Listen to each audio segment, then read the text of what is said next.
Halo semuanya, Assalamualaikum warahmatullahi wabarakatuh.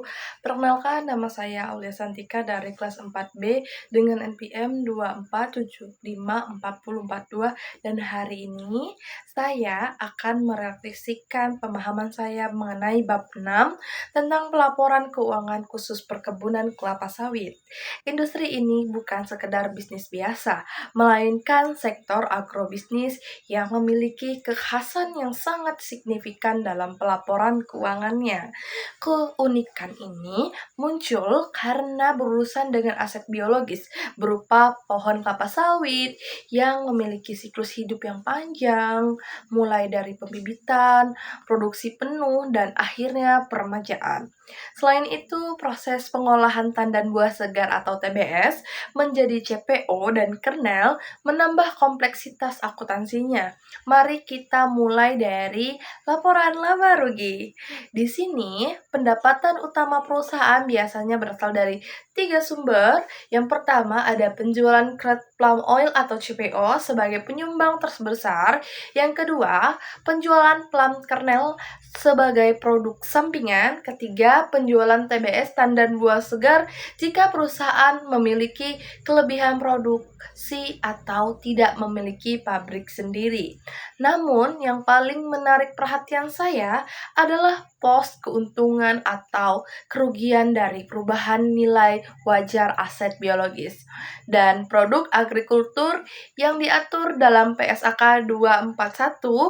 Pos ini sangat spesifik karena mengakui perubahan nilai bibit atau TBS pada titik panen. Berdasarkan nilai wajar dikurangi biaya untuk menjual, hal ini seringkali membuat laba perusahaan berfluktuasi tajam karena sangat bergantung pada harga komoditas global. Selanjutnya kita masuk ke laporan posisi keuangan atau neraca. Struktur aset di industri sawit sangat unik.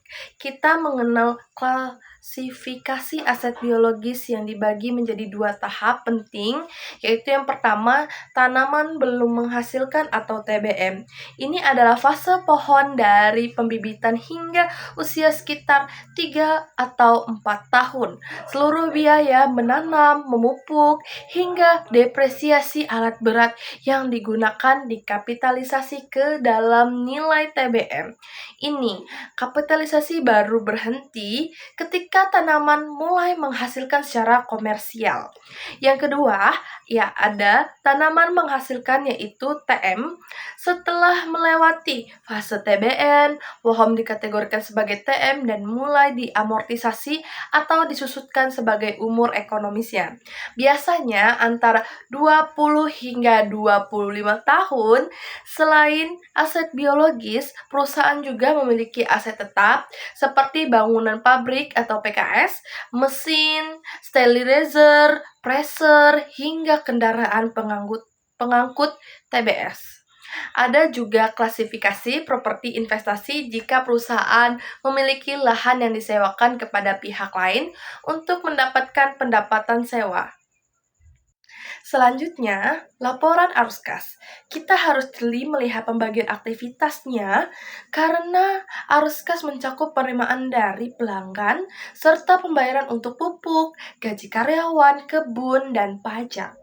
Namun, pengeluaran untuk pengembangan areal TBM baru tidak masuk ke arus kas operasi, melainkan diklasifikasikan sebagai arus kas dari aktivitas investasi. Karena pengeluaran tersebut dikapitalisasi secara aset jangka panjang, sementara itu aktivitas pendanaan biasanya melibatkan pinjaman bank jangka panjang untuk membiayai pembangunan pabrik atau permajaan tanaman. Poin krusial lainnya yang saya pelajarin adalah pentingnya catatan atas laporan keuangan (CALK) karena industrinya kompleks. CALK berfungsi memberikan konteks mengenai kebijakan akuntansi, seperti kapan pengendalian produk dianggap beralih sesuai PSAK 115 dan bagaimana estimasi nilai wajar TBS ditentukan. Di sini juga diungkapkan estimasi umur manfaat tanaman dan komitmen belanja modal. Misalnya, kontrak pembangunan pabrik baru atau sengketa lahan yang mungkin terjadi terakhir untuk mengevaluasi kinerja secara nyata. Kita tidak hanya melihat dari angka rupiah, tapi juga di indikator kinerja utama KPI. Ada dua KPI yang sangat menentukan efisiensi. Yang pertama, yield. Produktivitas kebun dihitung dengan rumus yield sama dengan total produksi TBS per ton dibagi luas areal menghasilkan HA dikali 100%. Yield yang tinggi menunjukkan manajemen kebun dan pemupukan yang optimal. Yang kedua, OER, Oil Extraction Rate, mengukur seberapa banyak CPO yang bisa diekstrak dari TBS di pabrik dengan rumus OER persen, jumlah CPO yang dihasilkan per ton dibagi jumlah TBS yang diolah per ton dikali 100%.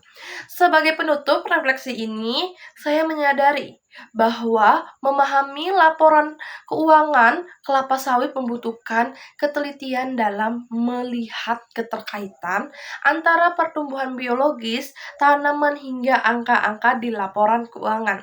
Efisiensi biaya per ton produksi menjadi kunci dan daya saing perusahaan, terutama saat harga pasar sedang tidak menentu.